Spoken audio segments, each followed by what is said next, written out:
Bonjour à tous, cette semaine dans Info Hebdo, on commence par la bourse aux vêtements de Reichshofen, suivie d'une présentation de rapaces nocturnes, et pour terminer une nouveauté, puisque dorénavant vous retrouverez aussi des informations du Pays de Beach grâce à TV Cristal, qui cette fois-ci nous emmène découvrir les travaux de la citadelle.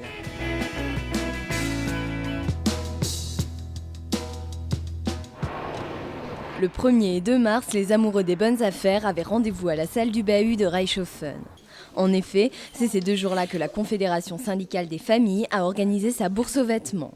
Ce sont des particuliers qui déposent les habits et décident à quel prix ils souhaitent les vendre. Mais il y a tout de même certaines règles à respecter.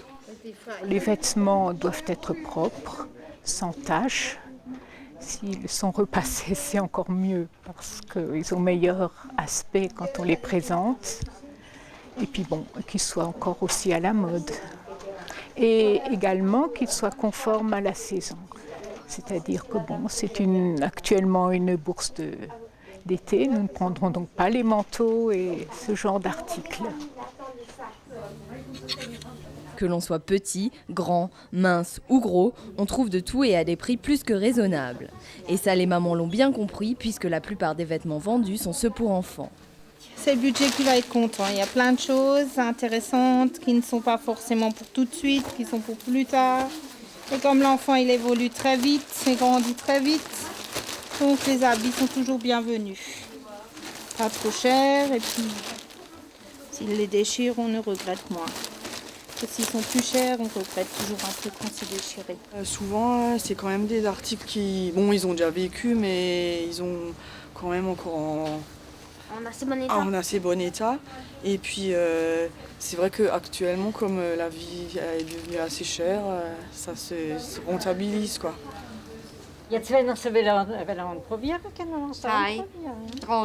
Soulignons aussi que ce n'est pas le choix qui manque puisque pas moins de 1000 vêtements différents étaient disponibles. Au terme de cette bourse, les invendus sont soit restitués à leurs propriétaires, soit donnés à une association humanitaire.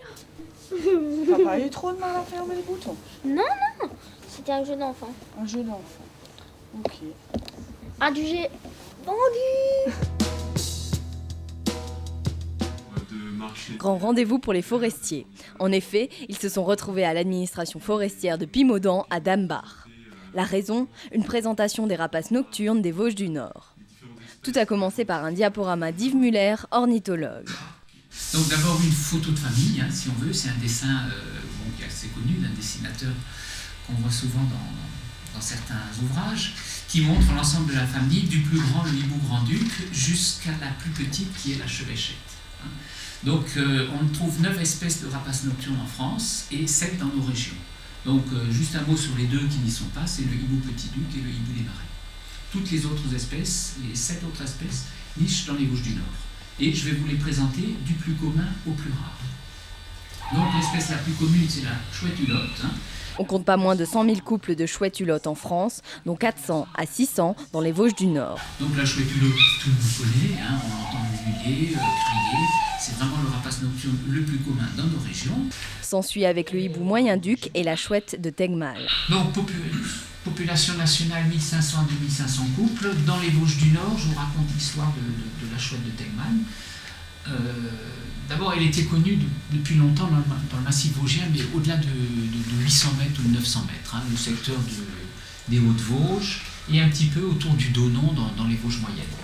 Et tout à fait inconnue dans les Vosges du Nord, jusqu'à ce qu'en 86, donc c'était il y a 20 ans, au mois de mars, c'était le 5 mars je crois, j'ai entendu de ma maison, première fois, une chouette de Tegmal. Au début, le chant est tout à fait particulier, c'est un et je connaissais ce chant, au début j'y croyais pas trop, mais je l'ai entendu et réentendu tout au long du printemps, mars-avril, et ensuite plus rien. Et elle chante vraiment qu'à une période de 2-3 mois dans l'année, et ensuite on n'entend plus, contrairement à la chevêchette. Et l'année suivante, j'ai pu trouver un nid. Donc voici cette belle chouette, c'est vraiment une chouette qu'on trouve ou en Scandinavie, dans le nord de l'Europe, ou alors dans les régions montagnardes, au-delà de 800 mètres ou de 1000 mètres. Ce sont les Allemands qui nous ont initiés à la recherche de cette chevêchette, parce que dans plusieurs régions allemandes, des observateurs, à force de chercher, l'ont trouvée. Et donc il nous disait qu'il faut la chercher aussi dans les Vosges du Nord, en disant que s'il y a la chouette de Tegmalm, il peut aussi y avoir la chevêchette. Ouais, on y va trop. Et après, tout ce petit monde est parti sur le terrain pour vérifier ce qu'ils ont appris. La chevêchette aime bien les forêts très structurées, disons, ayant différentes strates. Elle n'aime pas les futaies régulières. Elle aime bien un peu, on nomme ça les futaies jardinées ou des futaies irrégulières. Ouais. Donc on a bien vu ça, qu'il y a un peu plus bas, il y a différents étages forestiers. La plupart des sites, je sais pas, que je connais, il y a des endroits un peu humides avec des sources ou des petits étangs. Donc c'est... disons, je ne sais pas si c'est vraiment s'il faut que ce soit une généralité, mais dans les Vosges du Nord, enfin les sites que je connais dans le Palatinat, il y a toujours des endroits un peu où il y a des zones de sources un peu.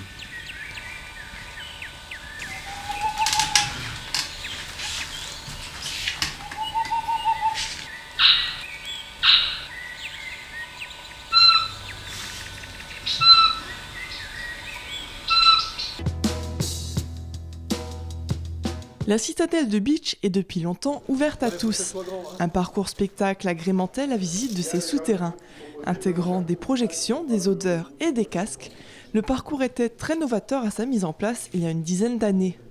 Il y a 2 ans, la mairie de Bitche a souhaité revoir le produit de la citadelle afin d'y apporter un souffle nouveau. L'installation de casques en monument historique était une première à l'époque. Ils ont donc souhaité innover à nouveau. L'idée, tourner un docu-fiction projeté tout au long du parcours. Et ce que j'ai proposé à la maîtrise d'ouvrage, qui a immédiatement adhéré à l'idée, c'est de tourner un film, donc un film de professionnels avec des grands acteurs, et de le réinstaller dans la citadelle. Donc si vous voulez, on a sauté un pas. Il y a 15 ans, on a installé du son et on mettait un casque sur les oreilles du visiteur. Aujourd'hui, les gens vont se promener dans les souterrains comme s'ils étaient à l'intérieur d'un film, non pas dont ils sont les héros, mais auxquels ils vont participer d'une certaine manière.